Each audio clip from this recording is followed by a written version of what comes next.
Smurfs: The Lost Village is the latest movie by Sony Pictures Animation, and the third Smurfs movie in a decade. The previous two were live-action hybrids starring Neil Patrick Harris for whatever reason, and having the Smurfs be a part of New York and Paris. I never watched them, but I've heard terrible things. This movie abandons that idea and has it completely animated, which just makes a lot more sense for something like the Smurfs. In this movie, we get introduced to the Smurfs in the village, as well as the origin of Smurfette.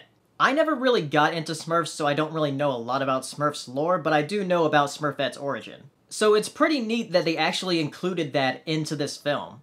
And the movie is really about her trying to find her purpose, because every other Smurf in the village has a name that describes what they are. Smurfette is just a girl Smurf that was created by Gargamel, and that doesn't really tell her anything, other than that her original purpose was to lead Gargamel to the Smurf village. But when Smurfette and the other Smurfs come across this wall to the Forbidden Forest, Smurfette sees this other Smurf disguised in leaves. And after Gargamel captures Smurfette, he learns that there's another village in the Forbidden Forest. So after Smurfette escapes from Gargamel, it's up to her, Brainy, Hefty, and Clumsy to go warn the Lost Village. And those are really the four main Smurfs we see the most of in the movie. Papa Smurf does play a pretty big role, but every other Smurf we don't really see for that long. There's a lot of different Smurfs, so I understand why they only wanted to focus on a few. I thought I wasn't going to like Gargamel from the trailers, but I actually ended up really liking him, and especially Azrael, the cat. There's a lot of funny, great, evil dialogue with Gargamel. And Smurfette, for the main character and the main focus of the plot,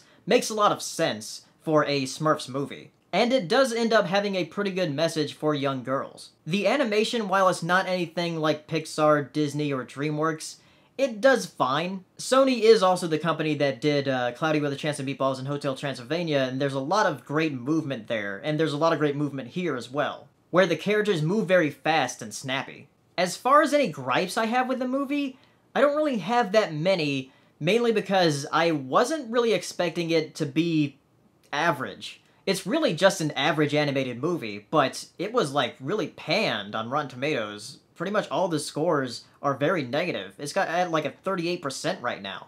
Boss Baby has a higher score than this, and I'm kind of baffled by that. Maybe it's the fact that it is a Smurfs movie and the last two that we got weren't really received well. But other than the gripes I'm about to tell you, there really isn't anything that bad about it. The first thing is that they use pop music a little too much. It's not integrated into the movie like it is with Trolls, but it's more just background music. And there are points where it was really short in the background, so I was wondering why didn't they just use like an instrumental score. However, there is one pop song placement that I thought was fitting just because of Smurfs, which is I'm Blue.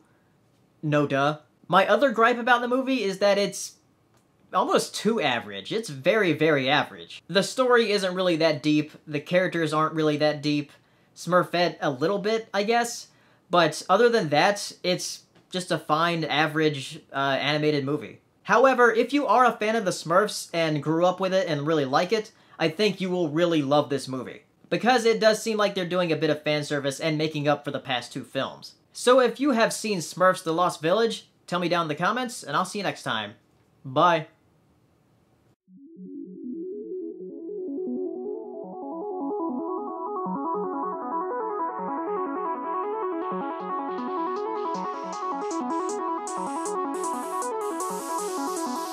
Good evening, ladies and gentlemen. Well, by now we're getting a bit used to winter. We're like soldiers in the middle of a campaign, growing hardened to discomfort and better able